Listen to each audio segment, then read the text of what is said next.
देवराज जी, चलिए। श्री हरिवंश महाराज जी, आपके चरणों में कोटि कोटि प्रणाम। महाराज जी, मेरा प्रश्न है कि जो साधक आपकी कृपा से विरक्त मार्ग पर चलकर भगवत प्राप्ति करना चाहता है, महाराज जी, उनमें से एक तो ऐसे हैं जो निरंतर आपके शासन में रहकर भगवान का अखंड भजन कर रहे हैं, और महाराज जी दूसरे वो हैं जिनके ऊपर आपकी कृपा तो है परंतु वो वृंदावन से बाहर रहकर भगवान का भजन कर रहे हैं, जिनका कभी कभी वृंदावन आना होता है। महाराज जी, दोनों साधकों के भजन में कोई अंतर होगा ऐसा? जो नजदीक रह रहे हैं, आज्ञा पालन कर रहे हैं, जैसी गति उनकी होगी वैसी गति लाख कोस दूर से रह के आज्ञा पालन वाले की भी होगी। पर आज्ञा पर तत्पर रहे, जो निषेध किया गया वो ना करे और जो कहा गया वो करे। तो कहो सो कहाँ, जहां प्रभु नाही, तो जहां प्रभु है वहीं गुरु है, वहीं सब महात्माओं की कृपा है। बस हम उसको आज्ञा को पालन करने में अपनी जीवनी शक्ति को लगा दें। मनमानी आचरण हमारे पास रह करके करे तो क्या है, हमारे पास रह के मनमानी आचरण करे तो भगवत प्राप्त हो जाएगा क्या? खास बात आचरण की है। आचरण अगर पवित्र नहीं है, आज्ञा का पालन नहीं है, भजन साधन नहीं है, तो पाखंड है, नाटक है, दम्भ है और लाखों कोस दूर है। आज्ञा का पालन कर रहा, धर्म से चल रहा है तो उस पर कृपा पूरी भगवान की होगी। भगवान की कृपा पक्षपात नहीं देखती, सब पर मोर बराबर दाया। उसे पान कर ले तो कर ले, नहीं बह गई तो वही पान करता है। आज्ञा शब्द सुसाहिब सेवा, जो आज्ञा का पालन करता है वही भगवत कृपा पात्र बन जाता है, वही आनंद को प्राप्त होता है। यहाँ नजदीकी दूरी तो सांसारिक बात है बच्चा, सब हमारे समीप थोड़ी रहते हैं। जो समीप भी रहते हैं तो सब समय थोड़ी रहते हैं। एक समय है, सेवा का खान पान की व्यवस्था कर दी, दवा औषधि की व्यवस्था कर दी, इसके बाद बाहर इतना ही समय हमारा सुबह से 2 बजे से वहां से जो रोड में उतरे और 9:30 बजे तक, बस इतना समय है। इसके बाद खत्म। फिर ये लोग भी हमसे बात नहीं करेंगे, फिर कल बात करेंगे हमसे। हमारी एक दिनचर्या, हमारा एक समय, तो नहीं हुए ना साथ। साथ तो तब माना जाएगा जब हर समय हमारे साथ रहो। तो हमारे हर समय साथ कैसे रह सकते हो? हमारी आज्ञा का पालन करने पर।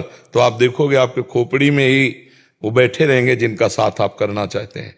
हर समय आपके बाबा ने बोला है, बाबा ने कहा नहीं करना है ना बाबा, साथ वो दिमाग में चल रहा है, वो जीत जाएगा माया पे। महाराज हम विरक्त मार्ग पे चल के भगवत प्राप्ति करने की बहुत अंदर में प्रबल इच्छा है हमारे। हाँ, इच्छा तो है लेकिन है बहुत कठिन बच्चा। हम इसमें बस एक बात का नियम ले ले कि जिंदगी में किसी माता बहन या पुरुष की तरफ हम काम भाव से नहीं देखेंगे। जैसे भी बनेगा वैसे हम धर्मयुक्त जीवन व्यतीत करेंगे, बस तो वो परमार्थ पे चल जाएगा। आज परमार्थ को व्यापार बनाया जाता है, नहीं, परमार्थ को आज व्यापार बनाया जाता है। हर चीज का उद्देश्य रुपया हो गया है। रुपया, यश, कीर्ति, मान, प्रतिष्ठा, भोग, वासन, ये परमार्थ है। ये तो पापियों के घर में भी है। जितना बढ़िया तुम कपड़ा पहनते हो उससे ज्यादा पापियों के पास है। जीवन भर कष्ट सहते रहे, हर द्वंद्व सहते रहे, तब वो ऐसे कर दिए तो जगत मंगल होना शुरू हुआ। सर्वे भवन्तु सुखिनः सर्वे सन्तु निरामया। बड़े बड़े महात्मा हुए हैं जो भगवान के चरणों में अपने जीवन को लगा दिया, जगत मंगल किया। ऐसा नहीं कि भगवान का सपोर्ट नहीं मिलता, पर अपनी अगर इच्छा में दम है तब तो निकल जाओगे, नहीं तो घोर पाखंड 100 में 2 निकलते होंगे, वो भी एक मुश्किल समझ लो। नहीं, 99 गिरा के माया रौंद देती है। कंचन, कामिनी, कीर्ति, भोग, वासनाएं, ये ले भोगो। तो समझता है यार ये तो बड़ी दुर्लभ चीज है। और दुर्लभ चीज श्री भगवान थे, जिनके कारण वो प्रश्नवाचक चिन्ह खड़ा करने माया आई और हम उसे दुर्लभ समझ लेते हैं। सब लोग भोग रहे हैं, वही भोग रहे हैं। दूरादपाश स्वजनान सुखमर्थ कोटिम सर्वेशु साधन वरेशु चिरम निराशा वर्षंत में सहजाद्भुत सौख्य धाराम श्री राधिका चरण रेणु महामिश्मरामी।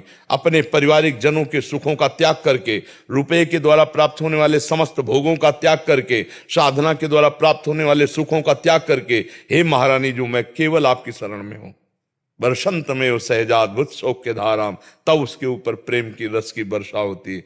पारिवारिक सुख, संपत्ति के द्वारा प्राप्त सुख और साधना के द्वारा प्राप्त सुख, अगर उसमें भी हम भोग करते हैं साधना सुख का, तो वहीं गाड़ी रुक जाएगी। ये परमार्थ है। परमार्थ के अब चलने के परमार्थ बहुत कम जगह रह गया बच्चा, बहुत कम जगह। परमार्थ का पर्दा दिखा करके और पीछे अपनी वासनाओं की पूर्ति है। इसलिए नहीं तो परमार्थ में वो दम है।